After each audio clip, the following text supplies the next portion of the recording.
Ne eya asanteman asetena ne eye enchejo asetena nti yeru asantehene ene na asanteman nyina ena etena ase ne nsem eba yeru animu no amane ye kwan so no enne sede kumase asetena no esikọ ye no ye de besom no saa so ne asanteman asetena no etiese yeru asantehene sori na animu anyam woni asanteman nyina betene akọ na ahema ahemfie akakoma na ye echa otoso mienu akọ abane atena se na enne yewra ehwe ensemo miensa de edi kan no eye mampo empremo pampaso na afenso emprem nsu ase ensem na yewra santehene emprem pampaso na emprem nsu ase ena yewra santehene ehwe ho asem na ensem no wo court enti yewra hye eye penia na se chochofo krache se wonko na wonko hwe ensem no onyi ensem no free court said ya na ba nsamba ahenimu a eya na yewura eye no na yewura mfa na botre emfa hwe esan say emprem pampa so ensem no nyina eye nsasesem enu nti yewura abotre mu no wa hye se wonkonom kwankwohwe eho asem na wonfa mameto nanimu ana afen so de saba eye dua ya nkwanta wo hene yire enkonya semu yewura ema abusuapanyini a wo dua ya nkwanta enne emam panyifo modua ya nkwanta no adehifie mu no so monkohwe no munyina ntenase no munye jehebrante a ombeso mu dua ya nkwanta konwa no ede ma won na eno nenne omoba ahenimu no yewu busa ho asem no ebusa panyi kire se won kwakwatenase age dwato amienu adehibusua no won eye mienu se ma mienu asefo ene ma no so ba bepaja won sase abusua no munya mienu na emomo no fibubua no enye nwotwe enu nti se de be ya asomdwe bebe nti no yewura hye se ebretie mu no obeme ato nsa afredua ya nkwanta esan se yewura nkasa ne nsa no de eye ono ane yire ene ode no ekobutu dua ya nkwanta edese ye kadua ya nkwanta de a sebi eye ohene de prekope enu nti obefra mu bretie mu na abotre mu no wode ahye ansiesie amma ohu sese ye mienu a anase eye nwotwe a na emomu no emra adehemra tia waje ondwa ato ano omu nyina de enyina mu kopem se yewura ebehwe abusua no na wasiesie wontamu owie ye no na Kenyasi number 2 wa ahafomantamu no enso so enkonyasem eba ahenimu na se Kenyasi ehene bo ne hema kwadu wabo ne kwadu makudu de edikan wo so wo mu ade Kenyasi hema atelangat Kenyasi hema asode tonton sase a won fa no enye hwe Kenyasi hema asode onu ane tumi mu no wode atu ahemfo mienu ade so ebra oba ni tumi se otu ohene ade so na ade a Kenyasi number 2 ma hene ye ne se wachro krata na wa petition anase wa bo amane e de akọ National House of Chiefs amane boni bi onu krata ni mu na nso so wachro bi de akọma ahafo Regional House of Chiefs na wachro bi de abre yewura santehene ene asanteman council esa ya manebo ene wo bo yewura se Kenyasi onu Kenyasi Manhene a wadi ade mfi aduoso watu ne hema ade so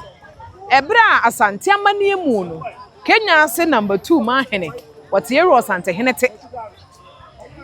80s ye mu na yewura epeja hafo anasa hafo mantamu no eba ye saa bre ni nyina mu no no ote hiam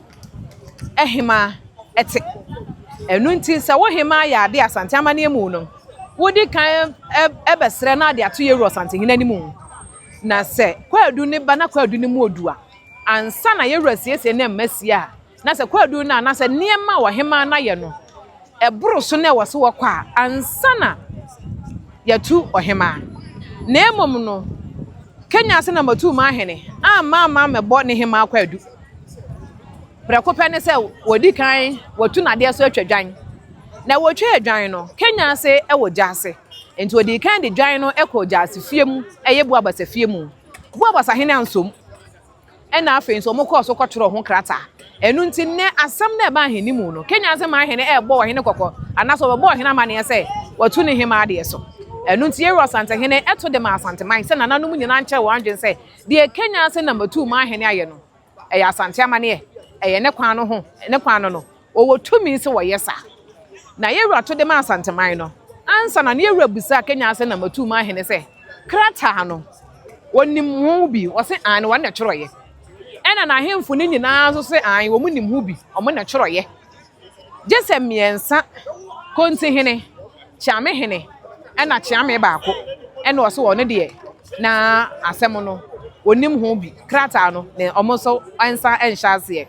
ena yewura eto de ma asanteman na nanum fra asanteman nifa ekopem asanteman bonkum ewie mu achiame obia ni honom o ka se ahemfo no anase Kenyasi atrankonya omofo omutinidim esanse asante amane emu no de entia so wo hene foforo ba besuaya na ahemfo dikan esuai di nanimu ne se omo be kire wo hene kro na wo ba na kire pa so omo ankire na kire pa omo tu omu nsuaye na se wo hene wayi wo hema de naba na da wuyi wo hema ne bepem sa abere wadi wo hema nania ba bepem nne wo hema wo ye de hyekan a wote akonwa so wo yiri a waba wade a wo ye wo hene yiri ni tumi se wo bema wo hema abu nanim kire na aba mpo se wo pa na kyew enu tinananum nyina kire wo adwen se ade atrankonya na ye ne de enye ne kwan no na amane ye kwan so no so de wode ahwede ba afie no ono na de once na eba afie de wode ade emuo ne ba ye no atrankonya ne nyina di akie no enye Kenyasi number 2 Manhene enu nti de edi kan no wo kan se krata no ono na tworoye enu nti na hema be Kenyasi hema be gina emu a kwadu no otime kire ni nsemu no ehwa na Kenyasi number 2 Manhene hu se da bi se de wo hema esi akasa ne de abona anesa enu nti osere ka che yewura se obese yewura hwe no ye dai osiesie wo mo entemu enu nti ensam ne koso yewura se busa wo mbiem na fe do ka se krata na edi kan wo nkyoroye no sa krata no wonya dai onim krata no ho maache na kire se enne no Kenyasi number 2 Manhene edi nsu agina nanum akasa edi akire ohene enu nti na asanteman krobia refie anwoma ampase chikotoko hene ne mra ne baako ani kuntun kantamboho enne Kenyasi hene a wadi ade emfie aduoson ennei na se yehwa asanteman mu a won na ye Manhene a wadi ade achepa enu nti ne ohene atu na de so na kwadu bieu so a na ahema de bo no ne se Kenyasi hene ne ho waye mre wanyini ni mfe ni konanim enu nti ne yire ena edi ade o Kenyasi wadane akonya no family affair wabo akonya maako enum edi ama wono ankasa ne be ma no ma Kenyasi hene tenkran ena ne yire ene ne mannum no omo na edi ahene e wo Kenyasi a wo hema no nia no bia wo hema ne di agroso obekasa omututu amena na omo de ne ba be hyemu anesa enu nti ennei krobia ye free awoma ampase chikotoko hene Otumfou Osei Tutu a otosumienu etu Kenyasi number 2 Manhene ade so ene na tena nkonya omo ka no hunyinara eja miensa konti hene chiame baako ena chiame hene enu nti nei krata anu a ahafu Kenyasi number 2 hene tworoye ediko radio stations a ewo Kenya ewo ahafu nyina se omo enka enkyere wiase nyina se Kenyasi number 2 Manhene yetu na de so no enne Kenyasi number 2 Manhene ene yetu na de so enne ne hema eguso etena konya so enu ntene de be so mo menhye fikesi mu no enu no twede ampo Nyankopon ya adoma ye behia ne de adesua no asa de abremu bio edamase